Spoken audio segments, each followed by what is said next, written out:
نبی کریم صلی اللہ علیہ وسلم کے امت کے اوپر لاگو ہونے والے حقوق کے بارے میں ہم بات کریں گے۔ نبی کریم صلی اللہ علیہ وسلم کے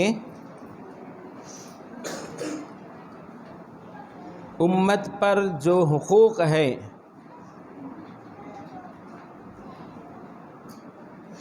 اس کے بارے میں ہم بات کریں گے۔ لہٰذا اب ہم دیکھتے جائیں کہ کس قدر احسان ہوں گے اس قدر حقوق بڑھتے جائیں گے۔ تو حضور اکرم صلی اللہ علیہ وسلم کے اپنی امت پر کئی حقوق ہے، کئی احسانات ہے اور کئی حقوق ہے۔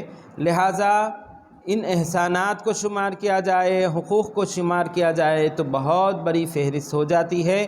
اس لیے علماء کرام نے بنیادی طور پر حضور اکرم صلی اللہ علیہ وسلم کے جو حقوق پائے جاتے ہیں امت پر، ان کی 6 قسمیں بتلائی ہے۔ کتنی؟ 6 قسمیں بتلائی ہیں۔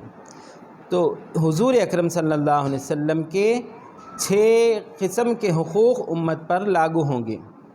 اس میں سے پہلا حق یہ ہے کہ امت حضور اکرم صلی اللہ علیہ وسلم پر ایمان لائے اور آپ کی تصدیق کرے، آپ کو سچ مانے۔ امت حضور اکرم صلی اللہ علیہ وسلم پر ایمان لائے اور آپ کو سچ مانے، یہ پہلا حق ہے۔ تو اس قسم سے پہلے حق میں یہ بات آ جاتی ہے کہ امت کیا کرے؟ سرکار کی تصدیق کرے اور آپ صلی اللہ علیہ وسلم پر ایمان لے آئے۔ دوسرا حق کیا ہے؟ تو دوسرا حق یہ ہے کہ آپ صلی اللہ علیہ وسلم کی ریسپیکٹ کرے، آپ کی تعظیم کرے۔ دوسرا حق آپ صلی اللہ علیہ وسلم کی تعظیم کرے اور آپ کی ریسپیکٹ کرے اور آپ کی بڑائی بیان کرے۔ تو اس میں دوسرے حق میں بھی امت کے لیے یہ لازم ضروری ہے کہ وہ حضور اکرم صلی اللہ علیہ وسلم کی تعظیم و توقیر کرتے جائیں۔ پھر تیسرا حق جو ہے، تیسرے حق کے بارے میں بتلایا جاتا ہے کہ آپ صلی اللہ علیہ وسلم کی شریعت، جو آپ صلی اللہ علیہ وسلم اللہ تعالیٰ کی طرف سے احکام لائے ہیں، آپ صلی اللہ علیہ وسلم کی شریعت، آپ کے فیصلے اور آپ کی سنت، ان چیزوں کی بھی تعظیم کریں۔ آپ صلی اللہ علیہ وسلم کی شریعت اور آپ صلی اللہ علیہ وسلم کی سنت اور آپ صلی اللہ علیہ وسلم کے فیصلے، ان کی بھی تعظیم کریں، ان کو بھی قبول کرتے جائیں۔ لہٰذا یہ تیسرا حق ہوا۔ کون سا؟ تیسرا حق ہوا۔ پھر اس کے بعد چوتھا حق یہ بتلاتے ہیں کہ حضور اکرم صلی اللہ علیہ وسلم سے محبت کریں۔ حضور اکرم صلی اللہ علیہ وسلم سے امت کے تمام افراد محبت کریں، یہ چوتھا حق ہے، امت پر لازم ہے۔ پھر اس کے بعد پانچواں حق یہ بتلاتے ہیں کہ آپ صلی اللہ علیہ وسلم پر کثرت سے درود اور سلام پڑھیں۔ آپ صلی اللہ علیہ وسلم کی بارگاہ میں کثرت سے درود و سلام، کثرت درود و سلام، یہ پانچواں حق ہے۔ اس طریقے سے یہ پانچواں حق ہوا۔ پھر چھٹا حق کیا ہے؟ تو چھٹا حق یہ ہے کہ حضور اکرم صلی اللہ علیہ وسلم کی فرمانبرداری کرے اور آپ کی تابعداری کرے، یہ چھٹواں حق ہے۔ چنانچہ اس طریقے سے یہ 6 حقوق امت پر بنیادی طور پر لاگو ہوں گے۔ پھر سے آپ دیکھ لیں کہ پہلا حق کیا ہے؟ آپ صلی اللہ علیہ وسلم پر ایمان لانا۔ دوسرا حق کیا ہے؟ آپ صلی اللہ علیہ وسلم کی تعظیم اور ریسپیکٹ کرنا۔ تیسرا حق کیا ہے؟ آپ صلی اللہ علیہ وسلم کی شریعت، آپ کے فیصلے، آپ کی سنت، اس کی بھی ریسپیکٹ اور تعظیم کرنا۔ ٹھیک ہے، یہ تیسرا ہو گیا۔ پھر اس کے بعد میں چوتھا حق کیا بتلائیں؟ آپ صلی اللہ علیہ وسلم سے محبت کرنا۔ اور اس کے بعد پانچواں حق کیا بتلائیں؟ کثرت سے درود اور سلام پڑھنا، یہ پانچواں حق ہے۔ پھر اس کے بعد میں چھٹا حق کیا بتلائیں؟ آپ صلی اللہ علیہ وسلم کی فرمانبرداری اور تابعداری کرنا۔ اس طریقے سے یہ 6 حقوق امت پر سرکار کے لازم ہیں اور ان کی ادائی کرنا ہر مسلمان پر واجب ہے۔ چنانچہ اللہ تبارک و تعالی اپنے کتاب میں فرما رہا ہے،